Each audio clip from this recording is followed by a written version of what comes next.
क्या आपको कुछ चाहिए? क्या इंसानी गोश्त मिलता है यहाँ पर? ये क्या कह रहे हैं आप? जो भी है सब लेकर आओ अभी। जी अभी लाया। मंगोलों ने उस्मान साहब को कैद करने की कोशिश की, फिर उन्हें सर गंवाने पड़े अपने। उसका नाम अब्जेलासून था ना शायद। काश के हम भी वहां होते, हम भी उन मंगोलों का सर कलम कर सकते। उस्मान साहब ने उसका सर याकूब साहब के सामने फेंक दिया। बहादुरो, क्यों ना अपना खाना खामोशी से खत्म करो? हम मंगोलों को काटने के लिए मुंतजिर हैं। बहुत जुल्म सहा है हमने। क्या आप लोग मंगोलों को मारना चाहते हैं? हम इसके लिए हमेशा तैयार हैं। ये वही हैं जिनका हम इंतजार कर रहे थे।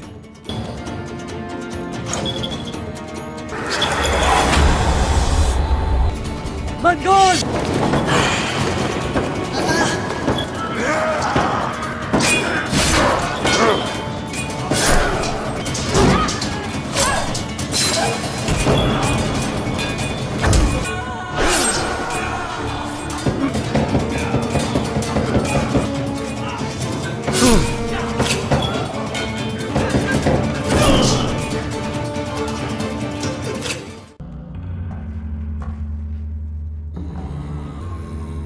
तुम हमेशा से मंगोलों को मारना चाहते थे ना? मैं हूँ कराजलासोम। बस ध्यान रहे, तुम्हें मोहतात रहना है। हमें हराना नामुमकिन है। तुम्हें लगने वाला तीर मुझे भी तकलीफ पहुंचाएगा। हम दोनों एक हैं भाई, और आखिरी सांस तक एक दूसरे के साथ खड़े रहेंगे। मुझे कोई फिक्र नहीं, और अगर मुझे कुछ हो गया तो उन सबको जलाकर राख कर देना मेरे भाई। मैं ज़बान देता हूँ, मैं सबको जला के राख कर दूंगा।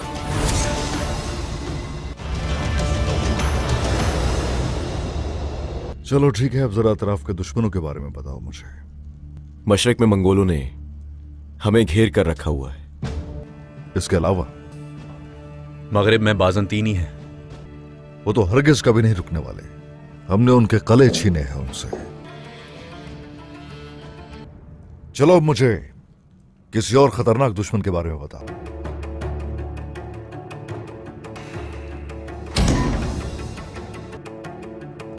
हमारे दरमियान रहने वाले गद्दार। बज़ाहिर वो हमें अपने दोस्त दिखाई देते हैं।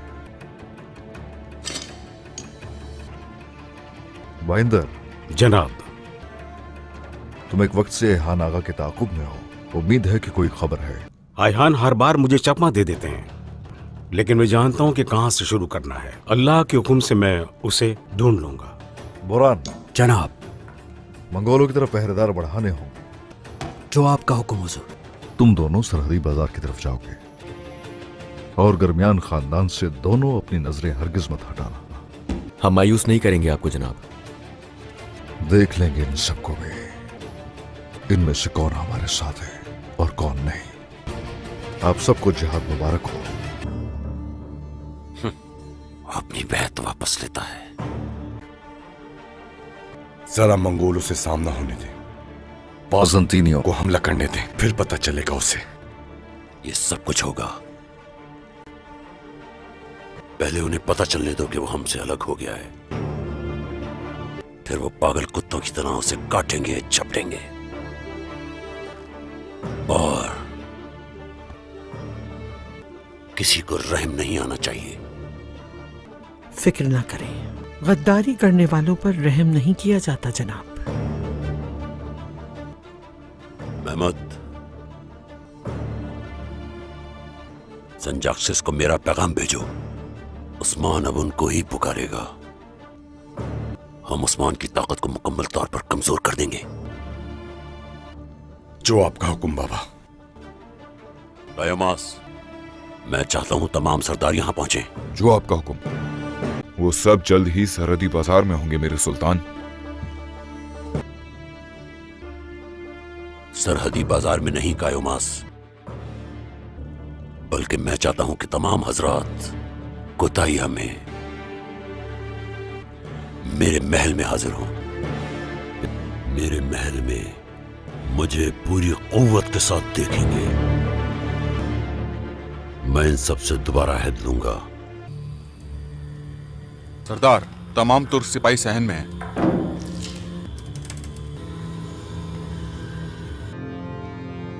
कौन हो तुम? एक ताजिर हूं मैं।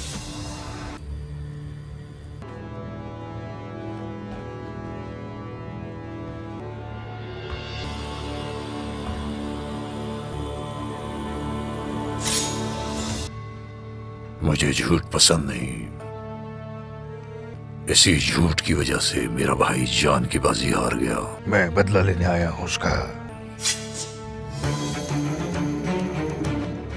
मैं तुम सबसे बदतर हूं, जान लो। मैं एक सलीबी हूं, समझे? तुम इंतकाम लेने आए हो, मैं ये जानता हूं। हम दोनों का दुश्मन एक ही है। ये सुनकर मुझे अच्छा लगा। मुझे तुम्हारे कुछ माहिर आदमी चाहिए। मेरे आदमी बहुत अच्छे जंगजू हैं।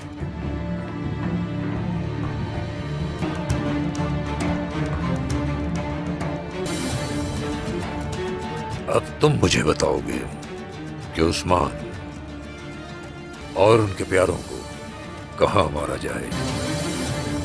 ये तो तुम्हें खुशी खुशी बताऊंगा। किताब पर हमला करना मुनासिब नहीं रहेगा कोनूर साहब। हम इसलिए लड़ रहे हैं ताकि लोगों को इंसाफ मिले। अतरानुस ठीक रहेगा।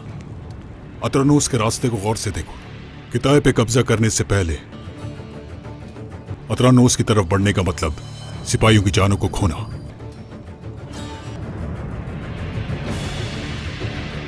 जंग की मंसूबाबंदी करना हमारा काम है। हम किताई जाएंगे, अपने सिपाहियों को तैयार करें।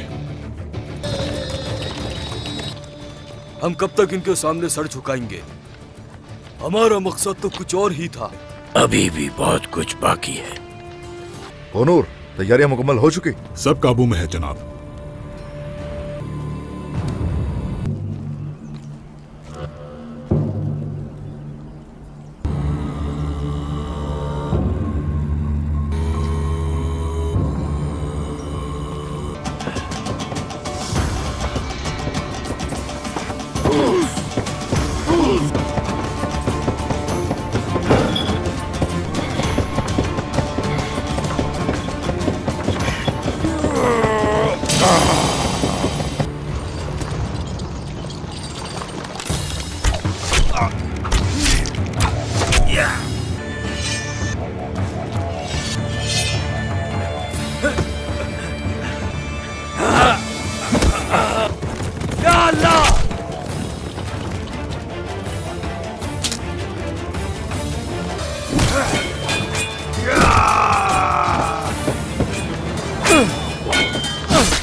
बुज़दिल इंसान!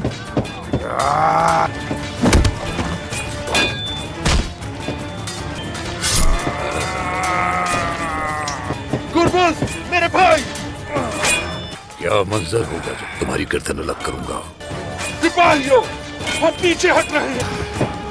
तुम सबको खत्म करने आऊंगा मैं। कोनूर, ये क्या है?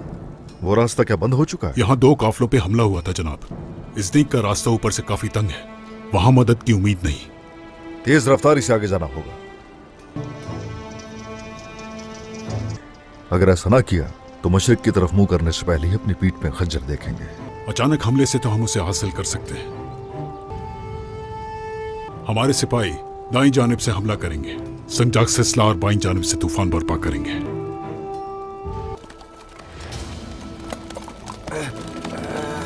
सब ठीक है? गुरबुज, एक काफले पर मंगोलों ने हमला किया। हमने काफले को बचाया और हमला किया।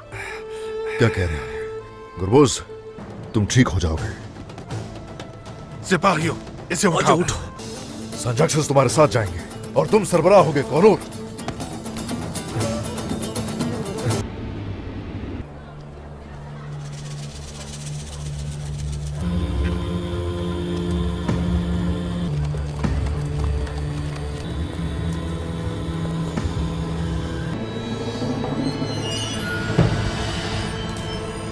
खुश आमदीद मलहून खातून। बहुत शुक्रिया। बहू बनने की तमाम उम्मीदवार बाजार में हैं। पहले हम उन्हें दूर से देखेंगे।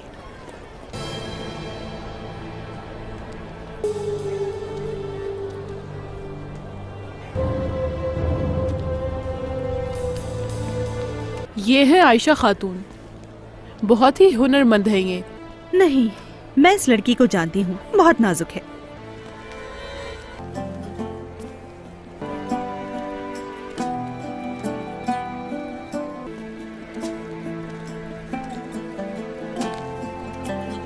बस सिर्फ यही रह गई है, आसिमा खातून। ये नाम की तरह बहुत काबिल और खूबसूरत है। बहुत खूबसूरत है माशाल्लाह। उसने हमें देखा मगर औरों की तरह करीब नहीं आई हमारे। ये जानती थी कि हम इसे देख रहे हैं और शर्मा गई।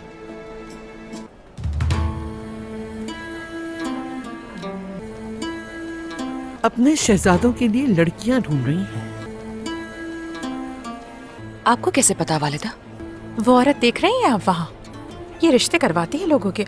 हाँ। तुम जरा बाजार का एक चक्कर लगा कर आओ। मैं देखती हूँ। अलाउद्दीन के मजीद करीब हो जाओ गोंजा। इन हालात में ये सब कुछ करना मुश्किल होगा मेरे लिए। तुम्हें ऐसा करना ही होगा गोंजा। उस्मान ने अपनी सरदारी बहाल कर ली है।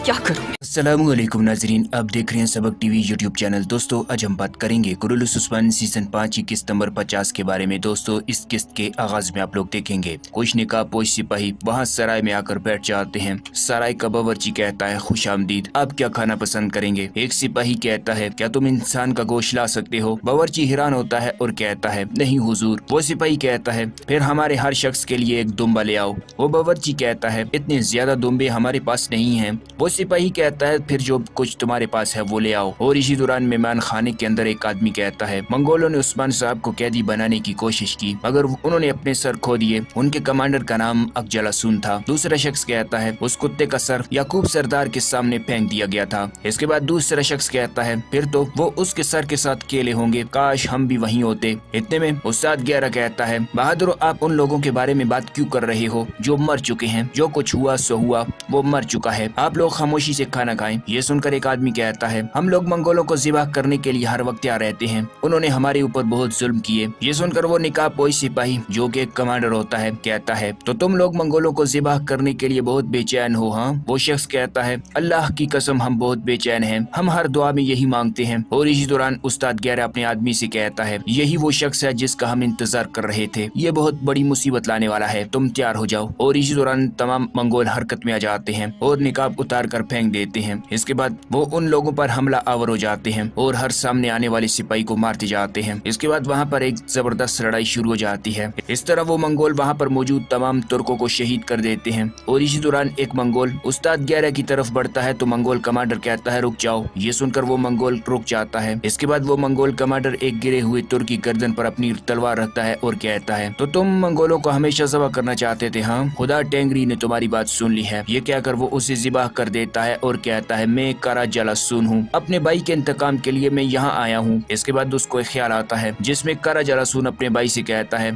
तुम एहतियाती तदबीर में बिल्कुल कमी ना करना। उसका भाई अकजलासून कहता है मालिक हम हैं, कोई हमारे सामने खड़ा नहीं हो सकता। करा जलासून कहता है जो मैंने कहा तुम वो सुनो, तुम्हें कुछ हुआ तो मेरा कलेजा जख्मी हो जाएगा, इस दुनिया में तुम मेरे लिए सबसे ज्यादा कीमती हो, हम एक हैं भाई। ये सुनकर अकजलासून कहता है हम एक हैं, हमारे माँ बाप एक हैं और हमारे पैदा होने का वक्त भी एक है, और अगर मुझे कुछ हुआ तो मेरे पास पहाड़ जैसा मेरा भाई है जो उनके सर पर पहाड़ गिरा देगा। करा जलासून कहता है मैं कसम खाता हूँ मैं उनके सर पर आसमान गिरा दूंगा। इसके बाद वो दोनों एक दूसरे से गले मिलते हैं। इसके बाद उसका ख्याल खत्म हो जाता है। दूसरी तरफ यानी शहर में उस्मान साहब कहते हैं हमारे चारों तरफ से दुश्मनों ने हम पर नजर रखी हुई है। ओरहान कहते हैं मशरक की तरफ मंगोल हैं। उस्मान साहब कहते हैं हमारे हमले के बाद वो हरकत में आ चुके हैं। अलाउद्दीन कहते हैं हमारे मगरब में बजंतीनी है और हम पर हमला करने के इंतजार में है। उस्मान عثمان صاحب کہتے ہیں وہ بھی نہیں روکیں گے, ہم نے ان کے قلعے ضبط کیے ہیں. اور کون ہے؟ بیندر صاحب کہتے ہیں ہمارے سردار یہ گرمیان والوں کا علاقہ ہے, چونکہ ہم نے ان کی بیعت ختم کر دی ہے اب وہ بھی ہمارے دشمن ہیں. اورحان کہتے ہیں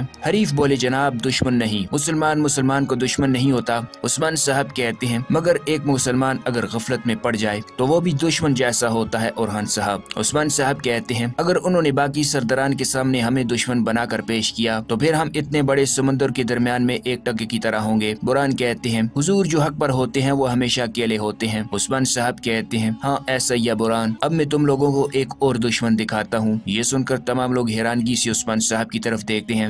عثمان صاحب کہتے ہیں ہمارے اندر کا غدار, یہ وہ لوگ ہیں جو ہمارے ساتھ دوستوں کی طرح ہیں. آپ دیکھ سکتے ہیں کہ ہم لوگ یہاں پر پھنس گئے ہیں, ہمارے اور زخمی بیڑیے کے درمیان کوئی فرق نہیں رہا. اندر کے غدار کے لیے تم بالکل بھی سست نہیں پڑو گے. تم کافی عرصے سے ایان آغا کے پیچھے ہو مگر ابھی تک کچھ پتہ نہیں چلا. بیندر صاحب کہتے ہیں آخری دفعہ ایان کو سوغوت میں دیکھا گیا تھا مگر میں جانتا ہوں کہ کہاں سے شروع کرنا ہے. اللہ کے حکم سے میں غدار کو ڈھونڈ نکالوں گا. عثمان صاحب کہتے ہیں بہت اچھے. اس کے بعد عثمان صاحب برہان سے کہتے ہیں منگولوں کی طرف سپاہی بڑھا دو. اس کے بعد عثمان صاحب اپنے دونوں بیٹوں سے کہتے ہیں تم دونوں سرحدی بازار میں جاؤ گے, گرمیان والوں پر تم لوگ اپنی نظر رکھو گے. دونوں کہتے ہیں ہم ایسا ہی کریں گے. اس کے بعد عثمان صاحب کونور سے کہتے ہیں کونور تم قرارگاہ جاؤ گے اور اپنے ساتھ سنجکسس والوں کو شامل کرو, تیاریاں شروع کر دو. اب دیکھتے ہیں کہ کون ہمارے ساتھ ہے اور کون ہمارے خلاف. تمام لوگوں کو جنگ مبارک ہو. اور دوسری طرف منگول کمانڈر کھانا کھاتے ہوئے کہتا ہے تم کون ہو؟ استاد گیارہ کہتا ہے میں تاجر ہوں. یہ سن کر کراجا لسون کھڑا ہو جاتا ہے اور اپنا خنجر اس کی گردن پر رکھتا ہے اور کہتا ہے میرے ساتھ جھوٹ مت بولو, جھوٹ بولنے والے اپنی جان کھو دیتے ہیں. میں جلاد ہوں, تم نے پہلے ہی جان لیا تھا کہ ہم منگول ہیں, بتاؤ کون ہو؟ استاد گیارہ بھی اپنا خنجر نکال لیتا ہے اور اس کی گردن پر رکھ دیتا ہے اور کہتا ہے میں تم سب سے اوپر ہوں منگول, میں صلیبی ہوں, میں جانتا تھا کہ تم یہاں آؤ گے. کراجا لسون کہتا ہے مجھے تم سے مل کر خوشی ہوئی, تم مجھے وہ آدمی دو گے جو اچھی طرح سے جاسوسی کرنا جانتے ہوں. استاد گیارہ کہتا ہے میرے سپاہی بہت اچھے جنگجو ہیں.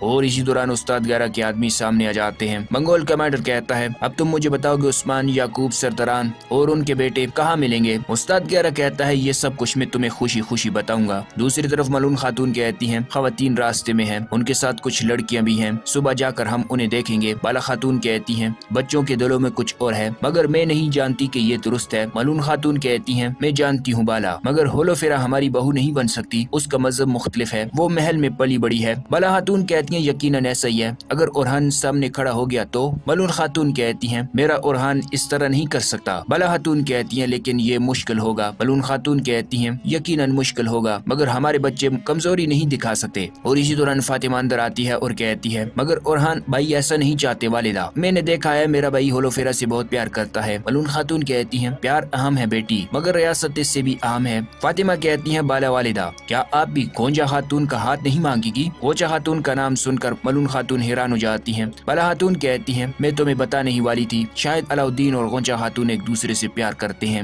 فاطمہ کہتی ہے لیکن مجھے سعادت خاتون پر بھروسہ نہیں ہے. ملون خاتون کہتی ہیں یقیناً سعادت خاتون پر بھروسہ نہیں کیا جا سکتا مگر گونجا خاتون اچھی لڑکی ہے, تم کیا کرو گی؟ بالا خاتون کہتی ہیں ابھی صرف میں نظر رکھوں گی. اور دوستو یہ قسط یہاں پر ختم ہو جاتی ہے, نیکسٹ ایپیسوڈ میں ملتے ہیں, تب تک اللہ حافظ. اعوذ باللہ من الشیطان الرجیم, بسم اللہ الرحمن الرحیم. السلام علیکم ورحمۃ اللہ وبرکاتہ.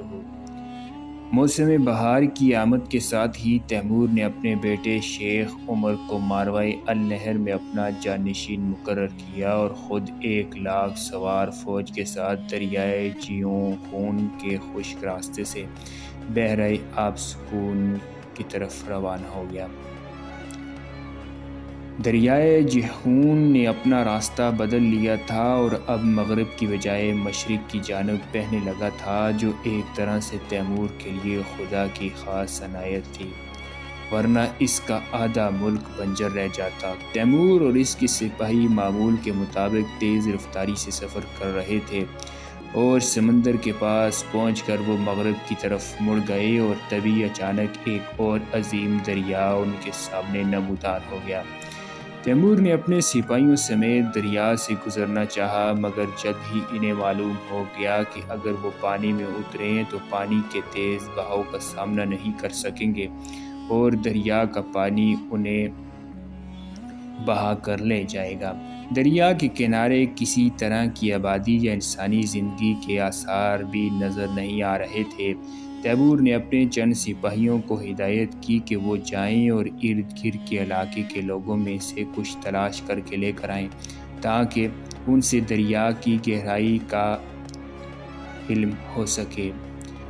تیمور کے گھڑ سوار سپاہی کچھ مقامی لوگوں کو تلاش کر کے لے آئے جنہوں نے بتایا کہ دریا کا کم گہرا والا حصہ یہاں سے 3 فرسخ کے فاصلے پر واقع ہے، مگر اس موسم میں وہاں بھی دریا عبور کرنا ناممکن ہے، بلکہ اس میں آنے والے سیلاب کے اترنے کا انتظار بھی کرنا پڑے گا۔ تیمور نے پوچھنے پر مقامی افراد نے بتایا کہ دریا کے سیلاب اترنے میں کم سے کم 15 روز لگ جائیں گے۔ اگر اس دوران پانی کم ہو گیا تو وہ لوگ دریا عبور کر پائیں گے، ورنہ انہیں مزید انتظار کرنا پڑے گا۔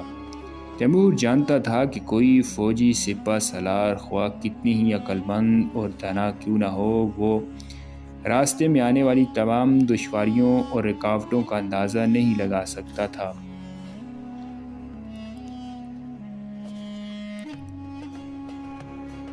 اگر اس وقت وہ کسی ایسے علاقے میں ہوتے جہاں آس پاس جنگلات ہوتے تو تیمور فوراً اپنے سپاہیوں کو درخت کاٹ کر پل تیار کرنے کا حکم دے دیتا، لیکن اس علاقے میں درخت اور جنگل نہ تھے اور نہ ہی آس پاس اتنی کشتیاں مل سکتی تھی کہ ان کے ذریعے اتنی بڑی فوج کو دریا کے پار پہنچایا جا سکتا۔ چنانچہ تیمور نے وہاں بیکار پڑاؤ ڈالنے کی بجائے مقامی لوگوں کو بطور رہنما